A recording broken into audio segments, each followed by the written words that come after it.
মূর্খ চেনার সবচেয়ে বড় উপায় হচ্ছে নিজেকে সবচেয়ে বড় মনে করা, যে আমি সব জানতাম। আর জ্ঞানী চেনার আলামত হচ্ছে তিনি কিচ্ছু জানেন না, সবসময় বিনয়ী আচরণ করেন। দেখবেন আম যখন গাছে বেশি হয়, আম গাছটা নত হয়ে যায়।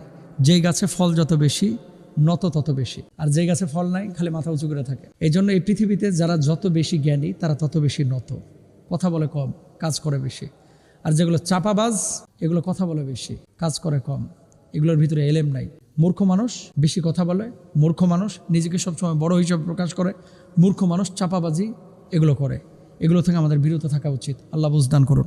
মূর্খ চেনার সবচেয়ে বড় উপায় হচ্ছে নিজেকে সবচেয়ে বড় মনে করা, যে আমি সব জানতাম। আর জ্ঞানী চেনার আলামত হচ্ছে তিনি কিচ্ছু জানেন না, সবসময় বিনয়ী আচরণ করেন। দেখবেন আম যখন গাছে বেশি হয়, আম গাছটা নত হয়ে যায়।